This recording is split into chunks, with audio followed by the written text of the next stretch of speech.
Welcome back to what I'm assuming is another random and interesting video. I don't know if it has any 78 Camaro in it, any 77 Cordoba. I got an odd suspicion it's got an awful lot of 90 pickup truck in it though.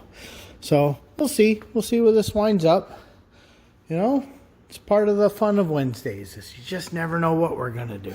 Well, as you can see, even though it's been a week, there's still a drive shaft in here. So some lazy bum just didn't take the transmission out and instead decided to hang out with his wife for her birthday or something, whatever. So, no, yeah, there's always a mess. Always fun popping out the tranny. So, what do we got? 2 lines we don't care about. Modulator, drive shaft, carrier bearing. Linkage, a couple of electronicals, and do a couple of the bolts. Can't get them all. Never can. You always wind up monkeying around. Battery is pulled because, you know, we're going to be monkeying with the starter in a few. I was just kind of looking, and there's plenty of room for the Dizzy here. So, okay. Wondering if we can reach those top bolts before it goes back up. Battery is out. A couple things pulled, but now we're going to lift her up, pull some fluids. Keep moving on. Okay, finally got that starter out. I pulled the oil filter for now because I think I'm going to need the room to get the shield out past the exhaust. Okay, he's grabbing a Sawzall real quick because those bolts aren't coming out. So we're just going to nick it here, nick it there, and that'll get my immediate problem out of the way. And then later when we're ready to pull the motor, then we'll just nick it right there. And then that problem is completely gone. With some judiciously applied violence and a little bit of gravity, now the shield's down. So I snipped her back here so she'll be out of our way. Snipped her there, snipped her there. Apparently our drive shaft is just hanging, so I'm gotta be careful. So I think the next thing I'm gonna do is pop the oil filter back on so that quits leaking. And we'll continue on with the torque converter. Okay, people need to know. Okay, I'm holding the weight up because he's about to pull the carrier bearing. And he's got the rear mostly pulled. Well, he thought he was going to pull the carrier bearing, but really what he was going to do is change over to an extension. An extension. On his little tiny baby guy. Okay. Why do I think this is heavier than I think it is? Okay. Oh, it's because it's heavier than I think it is. Okay. You can pull that bracket out and... Oh, don't worry about that nut right now. You don't care. About this nut. Okay, well, I'm going to drop this on your head. I got it on my shoulder. Okay. Not doing nothing. Okay, now go back there, take your pry bar, and pry the damn thing out of the yoke. Get it out of that yoke. Okay. And then let's see how badly it falls. Now that middle one's going to fall. There's the bracket to the carrier bearing. Wow, I am not left-handed.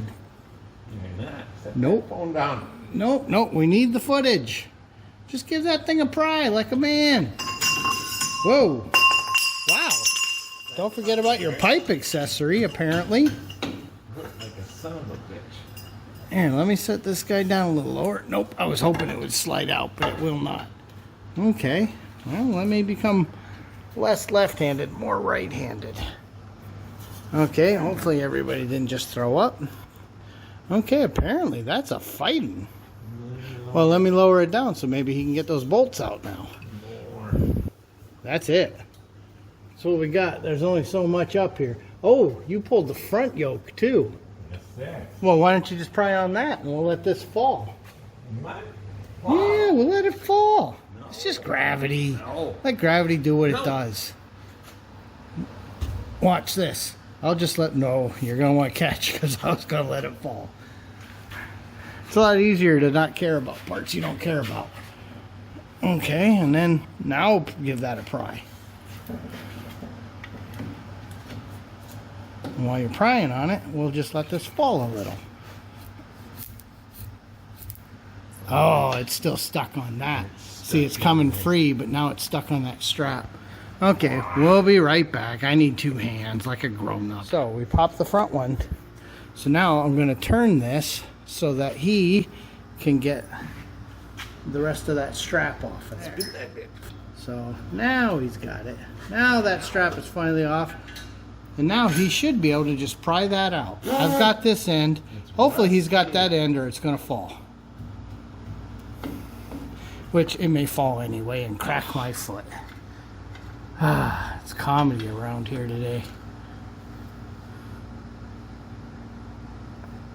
Yeah, I better use two hands. That wasn't hard, it just took a little violence. So, just kind of cracked it down a couple times. You can see the rust was, you know, it's Minnesota. What do you expect? So you can see these brakes. Ooh, that's got a leaky wheel cylinder for sure. But these ones are at least free enough to let the tires rotate. This one is still seized. We haven't even monkeyed with that yet. This one turns kinda. Oh, nope. Yeah, kinda. Like I said, it's not exactly free revving. But now the drive shaft's out, we can continue on this 400. Okay, wiring's off. We just cut and pinch those lines. We don't care about them. They're rusty and they're gonna go away. Getting ready. We've got one flywheel bolt out. He just grabbed the turner. So, you know, here. So we'll get it turned, get the other two off, and then we'll start pulling bell housing bolts. We'll get the ones we can reach, and then the cross member comes down. Okay. Torque converter bolts are out. Then all you got to do is push the torque converter back. So see how there's a gap here now? That is all the way seated back fully on the pump. So that'll get that out of the way for us. Okay, so at this point, we only have one bolt out of the transmission, but he's got the cross member finished. He's not going to pull that yet, because getting that guy, that was not fun. This tube thing was all wrapped around it, crushed over the years. So when it came off, you know, I had to use a chisel to open it up enough to get a socket on it, and then the whole thing came out. It didn't come apart like it should have. But that's okay. We're not reusing it. Okay, we've got the bolts out, and now he's started the long, arduous process of jacking that up so we can tilt her back and get her out. It's time for the spooky part. We just got both of the dowel pins broke free, so then we're going to pull her back, bring her down. But it's always a little wiggle, wiggle, wiggle. And we had the tiniest of pry bars. And eventually we got her slid in between them by lifting and pulling and lifting and pulling. So now that those are free, we got to do this, and I got to pay attention because this thing's heavy. There you go. The only thing we had to do is we did actually have to wind up pulling that because it goes up over the valve cover. So we made a bit of a mess, but you know, it could have been worse because we didn't want to drain this transmission. So there's the back of our big block. Okay, we've got the oil cooler pulled and letting her just drip and drain for a little bit before we monkey with that. There's a lot to do. We've still got to drain the cooling system. We haven't decided if we can even reach that petcock. Yeah, tranny's out.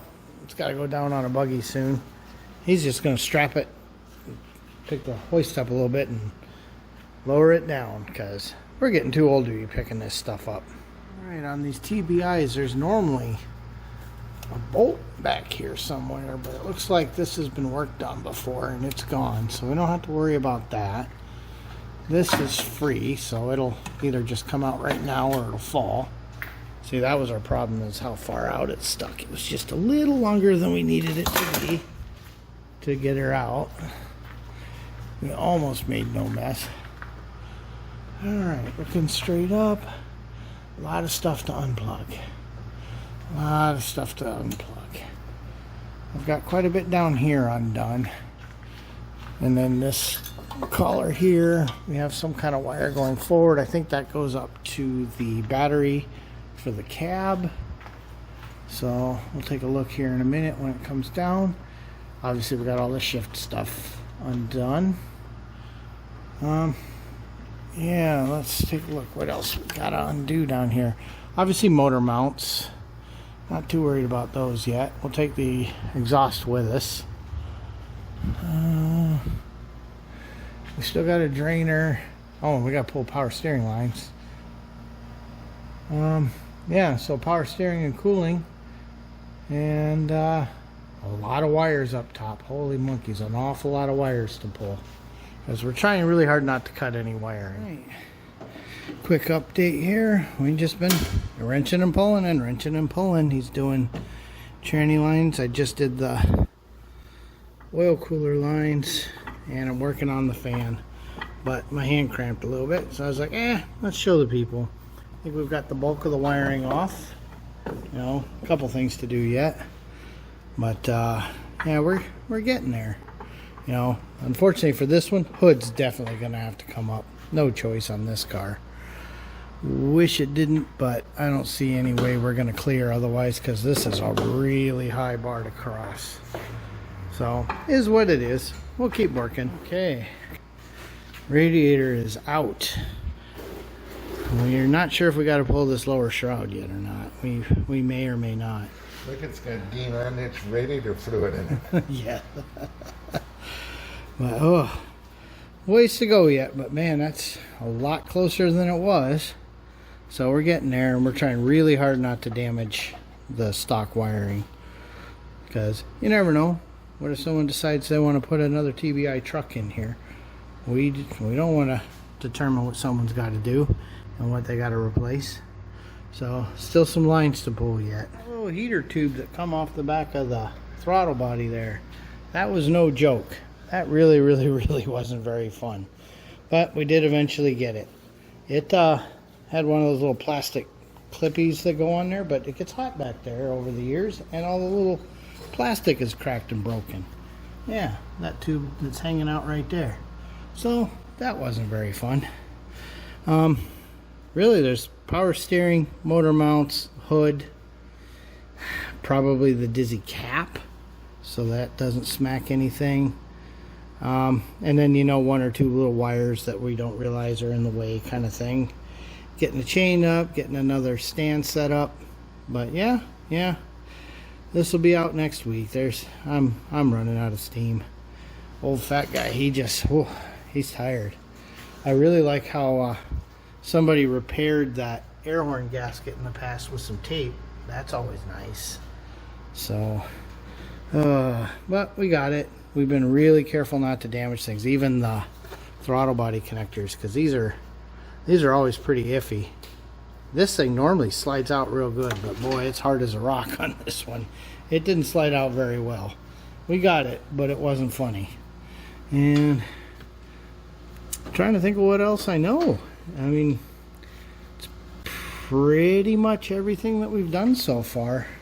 The fan did not want to come off. You can see the rust built up here, and the radiator was still in then, so we just kept rocking it back and forth and back and forth and back and forth till it finally came off. It took a little while, but if you get real monkey man on that, you're going to poke a hole in a radiator and scratch the skin off your knuckles.